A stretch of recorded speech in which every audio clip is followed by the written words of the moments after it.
ನಮಸ್ಕಾರ ರಿವ್ಯೂ ಚಾನೆಲ್ಗೆ ಸ್ವಾಗತ. ನಾನು ಸೌಖ್ಯ ಗಾಂವ್ಕರ್. ಇದು 16 ಶಾಸಕರ ಬಿಗ್ ಆಪರೇಷನ್ ನ್ಯೂಸ್. ಬಿಜೆಪಿ ಇಷ್ಟು ಜನ ಶಾಸಕರನ್ನ ಸೆಳೆದುಕೊಳ್ಳೋದಕ್ಕೆ ಎಲ್ಲ ಸಿದ್ಧತೆ ಮಾಡಿದ್ಯಾ? ಹಾಗಾದ್ರೆ ಏನಿದು ರಾತ್ರೋರಾತ್ರಿ ಸಿಡಿದಿರುವ ಬಿಗ್ ಬಾಂಬ್, ರಾಷ್ಟ್ರ ರಾಜಕಾರಣದಲ್ಲಿ ಕುತೂಹಲಕ್ಕೆ ಕಾರಣವಾಗಿರುವಂತಹ ಸುದ್ದಿ ಮಾಹಿತಿ ಮುಂದೆ ಇಡ್ತಾ ಹೋಗ್ತೀವಿ. ಮಿಸ್ ಮಾಡ್ತೆ ನಮ್ಮ ಚಾನಲ್ನ ಸಬ್ಸ್ಕ್ರೈಬ್ ಮಾಡಿ, ನಿಮ್ಮ ಅಭಿಪ್ರಾಯ ಕಮೆಂಟ್ ಮಾಡಿ ತಿಳಿಸಿ. ವೀಕ್ಷಕರೇ, ಒಂದ್ ಕಡೆ ಡೆಲ್ಲಿ ಎಲೆಕ್ಷನ್ಗೆ ಕೌಂಟ್ ಡೌನ್ ಶುರುವಾಗಿದೆ. ಶನಿವಾರ ಬೆಳಗ್ಗೆ 10 ಗಂಟೆ ಅಷ್ಟೊತ್ತಿಗೆ ಒಂದು ಕ್ಲಾರಿಟಿನೇ ಸಿಕ್ಬಿಡುತ್ತೆ. ಡೆಲ್ಲಿ ಗದ್ದುಗೆ ಗೆಲ್ಲೋರು ಯಾರು? 27 ವರ್ಷಗಳ ಬಳಿಕ ಬಿಜೆಪಿ ಗೆಲ್ಲುತ್ತಾ? ಎಕ್ಸಿಟ್ ಪೋಲ್ಗಳ ರೀತಿಯಲ್ಲಿ ಇಲ್ಲ ಆಮ್ ಆದ್ಮಿ ಮ್ಯಾಜಿಕ್ ಮಾಡುತ್ತಾ ಎಲ್ಲ ಸಮೀಕ್ಷೆಗಳನ್ನ ಸುಳ್ಳು ಮಾಡಿ ಗೊತ್ತಾಗತ್ತೆ ನಾಳೆ. ಇದರ ನಡುವೆ ಈಗ ಭರ್ಜರಿ ಸುದ್ದಿಯೊಂದು ರಾಜಧಾನಿಯಿಂದ ಸಿಡ್ದಿರೋದು ಬೇರೆ ಏನೂ ಅಲ್ಲ. ರಾತ್ರೋರಾತ್ರಿ ಬರೋಬ್ಬರಿ 16 ಶಾಸಕರಿಗೆ ಬಿಜೆಪಿ ಕರೆ ಮಾಡಿದ್ಯಂತೆ. ಬಿಜೆಪಿಯಿಂದ ಒಂದಲ್ಲ ಎರಡಲ್ಲ, ಒಬ್ಬೊಬ್ಬರಿಗೆ 15-20 ಕೋಟಿ ಆಫರ್ ಆಗಿದೆಯಂತೆ.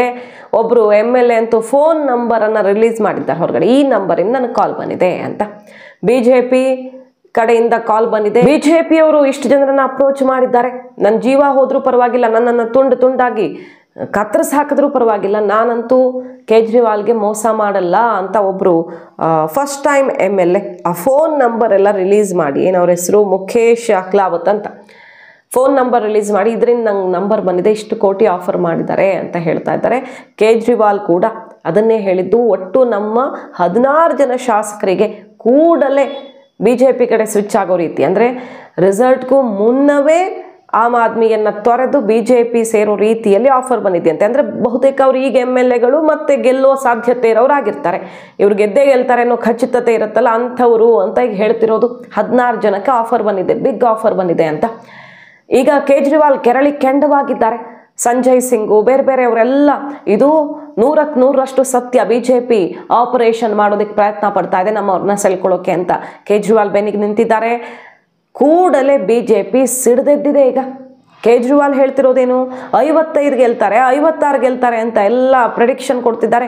55-56 ಗೆಲ್ಲೋರಿಗೆ ನಮ್ಮ ಶಾಸಕರು ಯಾಕೆ ಆಪರೇಷನ್ ಮಾಡ್ತಿದ್ದಾರೆ, ಇವರು ಏನು ನಡೆಸೋಕೆ ಹೊರಟಿದ್ದಾರೆ ಅನ್ನುವಂಥ ಆಕ್ರೋಶದ ಮಾತುಗಳನ್ನು ಆಡ್ತಿದ್ದ ಹಾಗೆ ಅಲ್ಲಿ ಚಿತ್ರಣವೇ ಬದಲಾಗಿದೆ. ಬಿಜೆಪಿ ಮುಗಿ ಬಿದ್ದಿದೆ. ಮೊದಲು ಸಾಕ್ಷಿ ಕೊಡಿ, ಸಾಕ್ಷಿ ಕೊಟ್ಟು ಮಾತಾಡಿ, ಇಂಥದ್ದೇ ಆರೋಪ ಮಾಡಿಕೊಂಡು ಈಗ ನಿಮ್ಮ ಮುಖ್ಯಮಂತ್ರಿ ಅತಿಶಿ ಕೇಸಲ್ಲಿ ಸಿಕ್ಕಾಕೊಂಡಿದ್ರು, ಜಾಮೀನ್ ಮೇಲಿದ್ದಾರೆ. ಬೇಕಾದಷ್ಟು ಸಲ ಬಾಯಿಗೆ ಬಂದದ್ದು ಮಾತಾಡಿ ಕ್ಷಮೆ ಕೇಳಬೇಕಾದ ಪರಿಸ್ಥಿತಿ ಕಾನೂನಾತ್ಮಕವಾಗಿ ಅಡೆತಡೆ ಎದುರಿಸಿದ ಮೇಲೆ ತಂದಿಟ್ಕೊಂಡ್ರಿ. ಈಗಲಾದರೂ ಯೋಚಿಸಿ ಮಾತನಾಡಿ, ಇಲ್ಲ ಬಿಗ್ ಲೀಗಲ್ ಆಕ್ಷನ್ ಆಗುತ್ತೆ ಅನ್ನುವಂಥ ವಾರ್ನಿಂಗ್ ಕೊಟ್ಟಿದ್ದು. ವಾರ್ನಿಂಗ್ಗೆ ಸೀಮಿತವಾಗಿಲ್ಲ, ACB ಮೊರೆ ಹೋಗಿದೆ.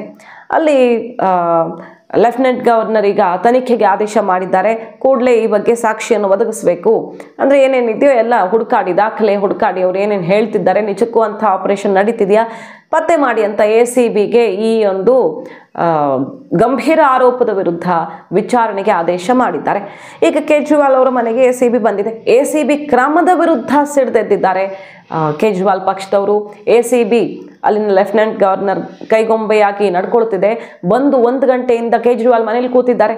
ಬಿಟ್ರೆ ಏನೂ ಮಾಡ್ತಿಲ್ಲ ಅವರು. ಒಂದು ಲೆಟರ್ ಇಲ್ಲ ಅವ್ರ ಹತ್ರ, ಆರ್ಡರ್ ಇಲ್ಲ, ಏನಿಲ್ಲ. ಯಾರ ಹತ್ರನೋ ದೊಡ್ಡವ್ರ ಹತ್ರ ಫೋನಲ್ಲಿ ಮಾತಾಡ್ತಾ ಕೂತಿದ್ದಾರೆ ಬಂದು.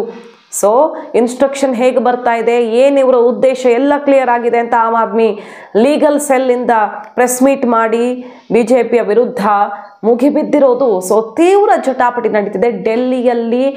ಈ ರಿಸಲ್ಟ್ಗೆ ಕ್ಷಣಗಣನೆ ಶುರುವಾಗಿರೋ ಹೊತ್ತಲ್ಲಿ ತಡ ಮಾಡದೆ ಮನೀಶ್ ಸಿಸೋಡಿಯಾ ಕೇಜ್ರಿವಾಲ್ ಅವ್ರನ್ನ ಭೇಟಿ ಮಾಡಿದ್ದಾರೆ. ಸೀಕ್ರೆಟ್ ಮೀಟಿಂಗ್ಗಳು, ಬಹಳ ಗೌಪ್ಯ ಸಭೆಗಳು ಬೇರೆ ಆಗ್ತಿವೆ ಡೆಲ್ಲಿಯಲ್ಲಿ.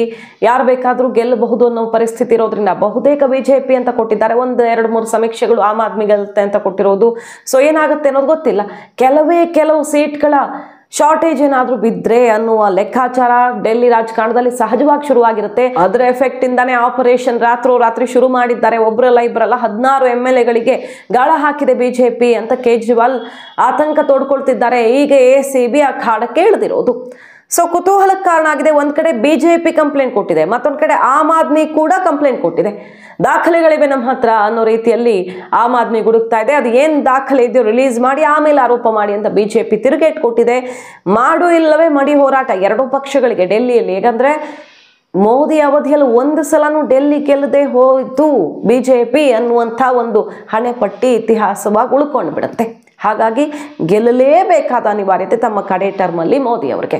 ಮತ್ತೊಂದು ಕಡೆ ಆಮ್ ಆದ್ಮಿಗೆ ಈ ಸಲ ಸೋತು ಬಿಟ್ರೆ, ಮೊದಲೇ ಈ ಭ್ರಷ್ಟಾಚಾರದ ಹಣೆಪಟ್ಟಿ ಕಟ್ಟಿಕೊಂಡು ಕಪ್ಪು ಚುಕ್ಕೆಯೇ ಆವರಿಸ್ಕೊಂಡು ಬಿಟ್ಟಿದೆ ಮೈ ತುಂಬ, ಭ್ರಷ್ಟಾಚಾರ ತೊಡೆದು ಹಾಕ್ತೀವಿ ಅಂತ ಬಂದವ್ರಿಗೆ ಅದೇ ಉರುಳಾಗ ಸುತ್ಕೊಂಡ್ಬಿಟ್ಟಿದೆ, ಆ ಸ್ಕ್ಯಾಮು ಈ ಸ್ಕ್ಯಾಮು ಅಂತ. ಹೀಗಿರೋವಾಗ ಈ ಸಲ ಗೆಲ್ಲದೆ ಹೋದ್ರಂತೂ ಪಕ್ಷದ ಅಸ್ತಿತ್ವವೇ ಶೇಕ್ ಆಗಿಬಿಡುತ್ತೆ. ಸೊ ಇಬ್ಬರಿಗೂ ಮಾಡು ಇಲ್ಲವೇ ಮಾಡಿ. ಕೆಲವು ಸ್ಥಾನಗಳಲ್ಲಿ ನೆಕ್ ಟು ನೆಕ್ ಫೈಟ್ ಏನಾದರೂ ಏರ್ಪಟ್ಟರೆ ಏನು ಅನ್ನೋ ಪರಿಸ್ಥಿತಿ, ಎಲ್ಲ ಬಗೆಯ ಲೆಕ್ಕಾಚಾರಗಳು ಆಗ್ತಾ ಇರೋದು. ಡೆಲ್ಲಿ ಗದ್ದುಗೆಯನ್ನು ಗೆದ್ದೇ ತೀರ್ತೀವಿ ಅಂತ BJP ಈಗ ಶತ ಪ್ರಯತ್ನವನ್ನು ಮಾಡಿರೋದು ಫಲ ಸಿಗತ್ತಾ? ಕೇಜ್ರಿವಾಲ್ BJPಗೆ ಸೆಡ್ಡು ಹೊಡೆದು ಮತ್ತೆ ಗೆಲ್ತಾರ? ಇದೆಲ್ಲದಕ್ಕೂ ನಾಳೆ 10-11 ಗಂಟೆಗೆ ಉತ್ತರ ಸಿಕ್ಕೇ ಬಿಡುತ್ತೆ. ಅದ್ರ ಒಳಗಡೆ ಇಂಥದ್ದೊಂದಿಷ್ಟು ಬಿರುಸಿನ ಚಟುವಟಿಕೆಗಳು ನಡೀತಿರೋದು ಡೆಲ್ಲಿ ಪಾಲಿಟಿಕ್ಸ್ ಅಲ್ಲಿ.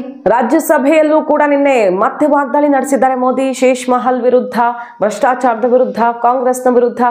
ಒಂದು ಕಡೆ ರಾಹುಲ್ ಗಾಂಧಿಯವರು ಮಹಾರಾಷ್ಟ್ರದಲ್ಲಿ ಮತದಾರರ ಪಟ್ಟಿ ಅಂದ್ರೆ ಮತದಾರರ ಹೊಸ ಸೇರ್ಪಡೆಯ ಬಗ್ಗೆ ವಾಗ್ದಾಳಿ ನಡೆಸಿದ್ದಾರೆ. ದೇವೇಂದ್ರ ಫಡ್ನವೀಸ್ ತಿರುಗಿ ಬಿದ್ದಿದ್ದಾರೆ. ಮಹಾರಾಷ್ಟ್ರದ ವಿಚಾರ ಈಗ ತೆಕ್ಕೊಂಡಿದ್ದಾರೆ ಪಾಪ.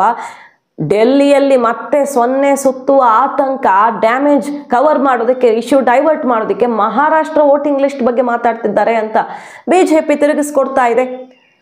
ಮಹಾರಾಷ್ಟ್ರದ ಜನ ನಿಮ್ಮನ್ನು ಯಾವತ್ತೂ ಕ್ಷಮಿಸಲ್ಲ, ನೀವು ಅಂತಹ ಮಾತುಗಳನ್ನು ಆಡಿದ್ದೀರಿ ಅಂತ. ಒಂದು ಕಡೆ ಡೆಲ್ಲಿಯಲ್ಲಿ ಮತ್ತೆ 0 ಕಾಂಗ್ರೆಸ್ಗೆ ಅಂತ, ಬಹುತೇಕ 0-1 ಅಂತಾನೆ ಸಮೀಕ್ಷೆಗಳು ಕೊಡ್ತಿರೋದು. ಇದು ಒಂದು ಕಡೆ. ಆದರೆ ಕೇಜ್ರಿವಾಲ್ ಅವ್ರಿಗೂ ಶುರು ಆಯ್ತಾ ಢವ. ಅಕಸ್ಮಾತ್ ಹೆಚ್ಚು ಕಡಿಮೆ ಆದರೆ ನಾಳೆ ಯಾವ ರೀತಿ ಜನರನ್ನ ಫೇಸ್ ಮಾಡಬೇಕು ಅನ್ನೋ ಲೆಕ್ಕಾಚಾರ ಹಾಕ್ಕೊಳ್ತಿರೋದು ಇದು. ಸೋಲುವ ಭಯದಲ್ಲಿ ಮಾಡಬಾರ್ದನ್ನ ಈಗ ಬೇರೆ ಲೆಕ್ಕವನ್ನು ಹಾಕ್ಕೊಳ್ತಿದ್ದಾರೆ ಕೇಜ್ರಿವಾಲ್ ಪ್ಯಾಚಪ್ ಮಾಡೋಕೆ ಅಂತ BJP ಅಟ್ಯಾಕ್ ಮಾಡ್ತಿರೋದು.